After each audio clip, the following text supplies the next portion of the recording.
What's up, guys? I'm just a gamer, and I'm back with another reaction video.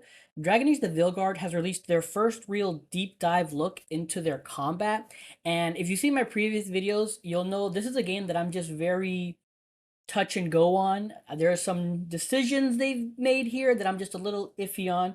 I'm not saying it's bad, I'm not hating on it, but I really can't say nothing until I get my hands on it and actually play it. But I am really curious about the combat of this game, so I am skeptically excited to see what they're going to show here, and I'm hoping it's good. I'm hoping it's good.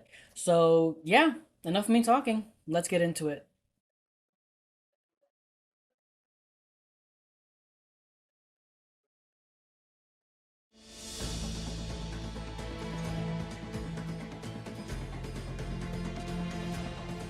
Okay.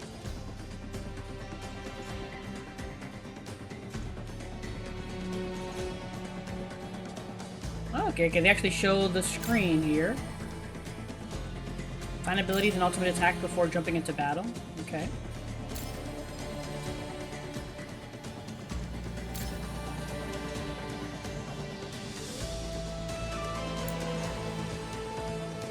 Equip runes to enhance your power and set access unique abilities when activated. And access unique abilities. Choose runes to boost the warrior's damage and help with crowd control.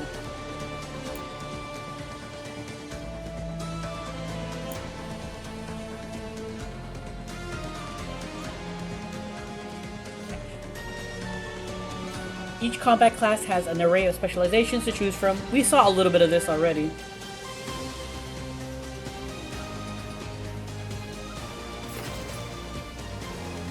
Utilizing passive abilities like heavy armor mastery will help boost defense if you are equipped with all heavy armor.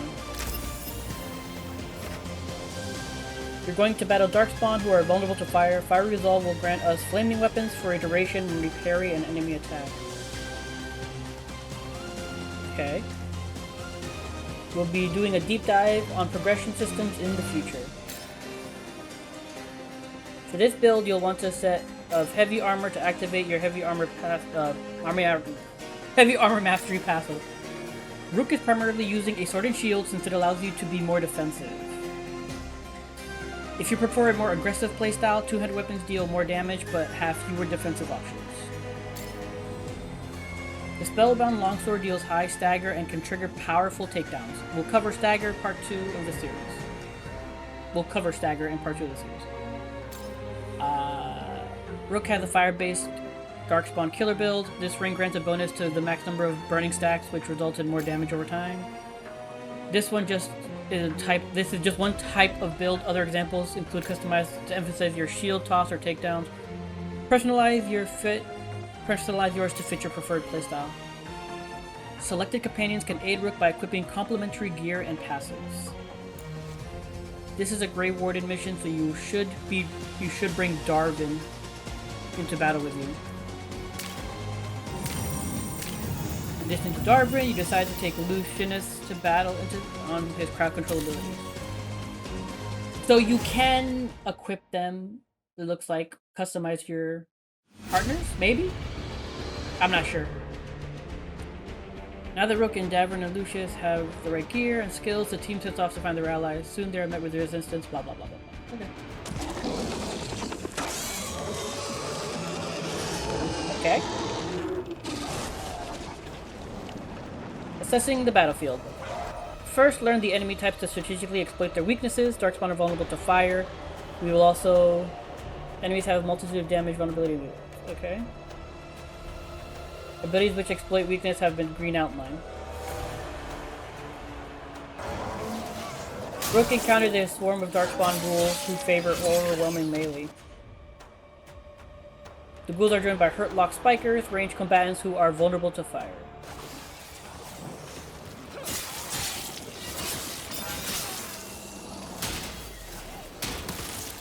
I'm a shield parry, which is a high counter attack damage. Arming weapons activated.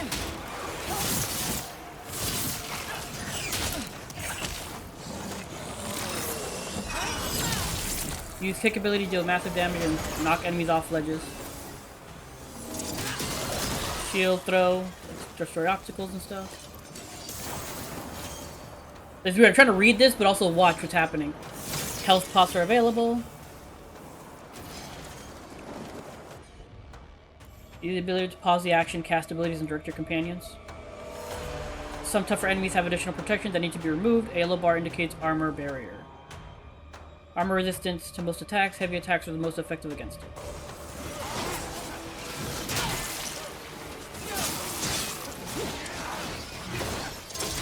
Here, the Darkspawn Horde begins to overwhelm.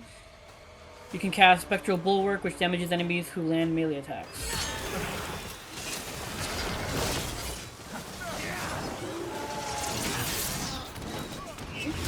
Enemies have Lavender Stagger bar that builds when you land. While staggered, you can take bonus damage, or they take bonus damage, and you can do powerful takedowns.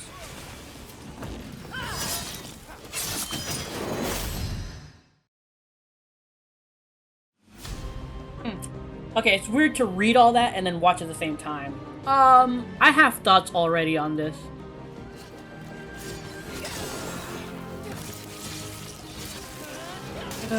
Champion, which favors defensive style fighting. Okay, I'm not gonna read that. I'm just gonna try to focus on this.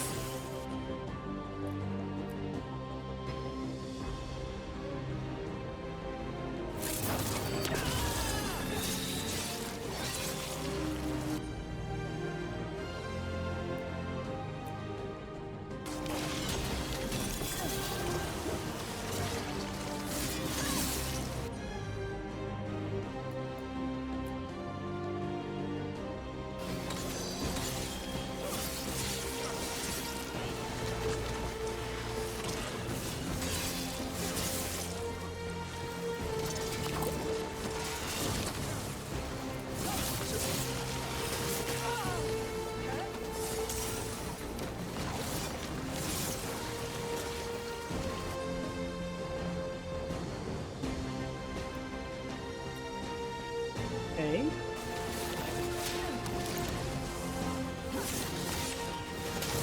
I didn't even see what that did. What did I even do?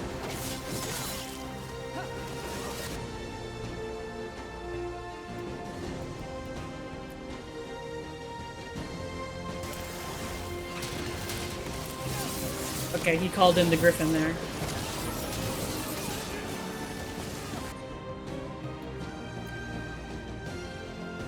Okay, the grappling spear is back.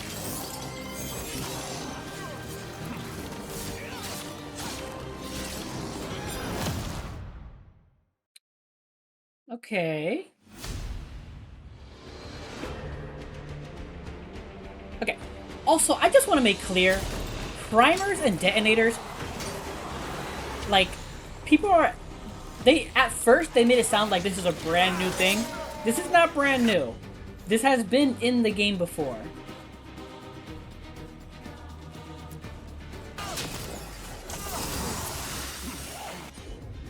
Like, I'm just saying, in the past, like, people were saying, like, oh, it's a brand new mechanic in it's always been in Dragon Age. At least, yeah, even in, I would say even in Dragon Age Origins, to a very lesser extent.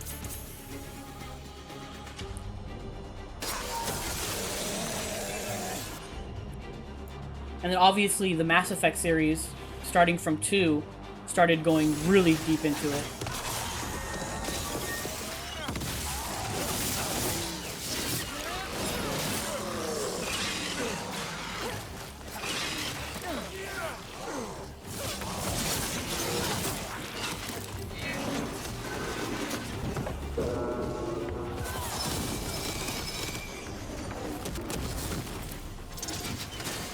Oh my god.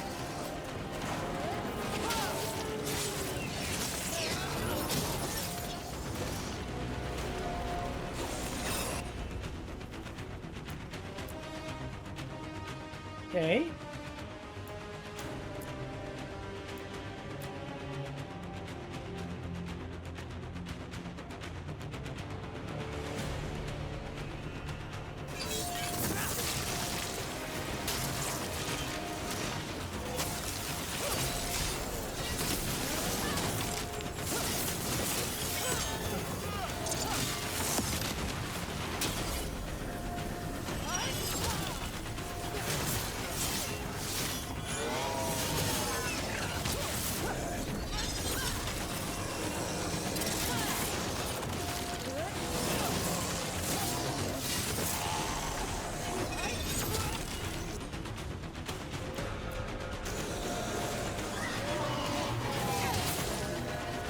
like how they do it and they don't show us what they're doing. They're obviously doing a combo attack up there, and they're not showing it to us.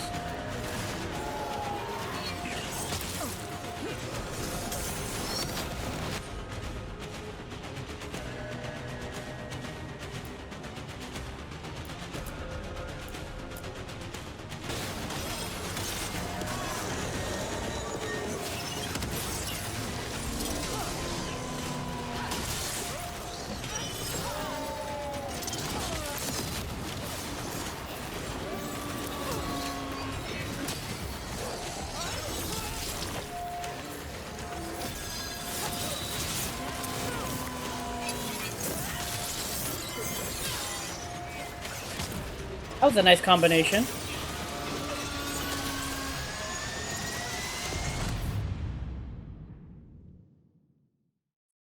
Okay.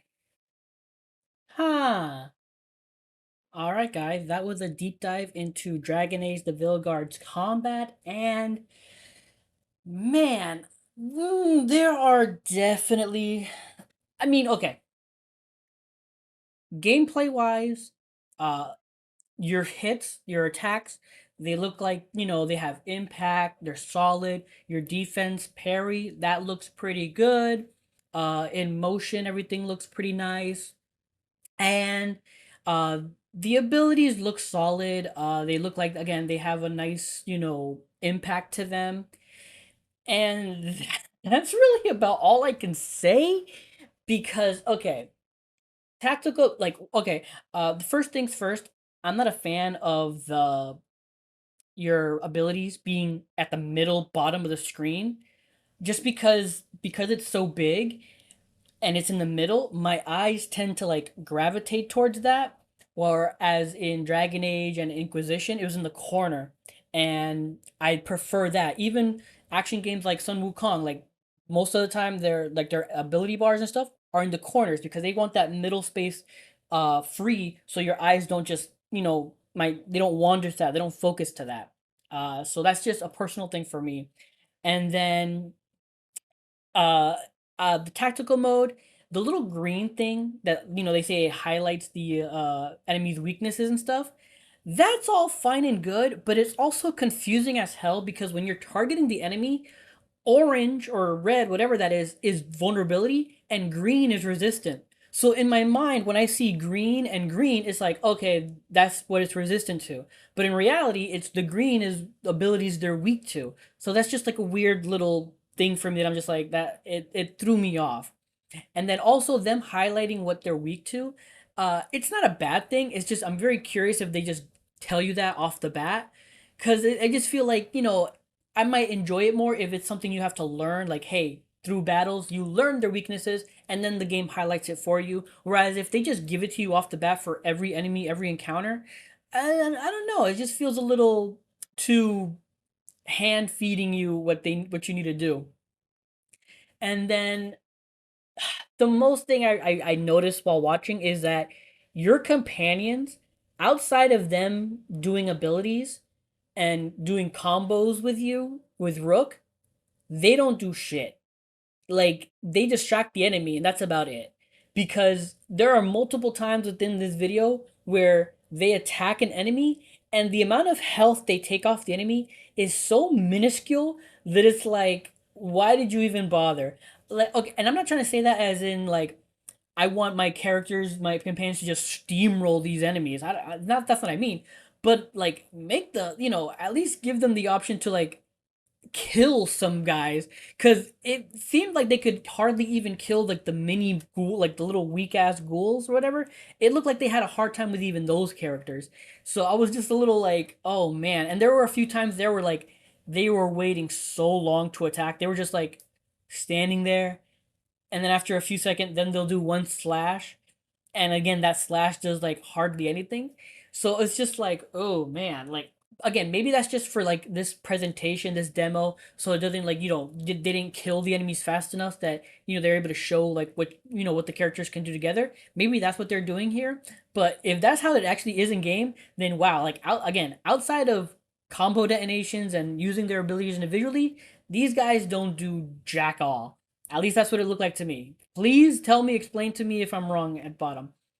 And then, yeah, it looked fine, but it also looked very, like, if not for the, well, I can't even say that. I don't want to say it looks generic, because it's not generic, but it looks very safe. The action gameplay here looks very safe. There's nothing really all too like something out of left field, something exciting, something really different in here. It all looks just very safe to me. And that's not a bad thing. Again, I can't say anything until I actually get my hands on it and actually try the game out myself. But that's what it looked like to me. It looked just very safe. Not bad, just safe. And yeah, again, also I hate that I bring it up every time, but this art style for me is just not doing it. The enemies look very, if not for the blood, it looks very Saturday morning cartoon. They look very goofy and family friendly enemies, you know? So I don't know. It's just that's the one thing that just threw me off. But obviously, I'll be diving more into this, looking more at it. If I see anything else in there that I feel like I need to comment on, I'll comment on it. But obviously, there's other content creators out there that they're gonna be able to break down every single frame and like tell you, the damage numbers here and there for stuff like that. But this was just my take, my thoughts, and just my reaction to what they showed here. And overall, it looked fine. It looked safe. The only thing I'm a little worried about is your companions. They're just there to combo with. They don't do anything else. That's my only little thing there. But yeah, those are my thoughts. That's my reaction. If you enjoyed this video, please leave a like or comment down below. I'd appreciate any and all feedback. Subscribe. I'm streaming on Twitch, so please consider following me there at twitch.tv/justagamerink, all together in a word, or you can click the link below. But what are your thoughts on the combat here? Like, do you think I'm completely wrong? Did I miss something? Is there something I'm not talking about that I'm just like, do you feel like I should really pay attention to? Let me know in the comments down below, because again, combat here looked fine, just safe to me. And whether you take that as bad or good, let me know. And again, I just want to hear your thoughts and know what you're thinking, because again, I am going to be trying this game out and I can't really say anything for definitively until I get my hands on it. But yeah, regardless, thank you for watching, and until next time, take care and have a good game.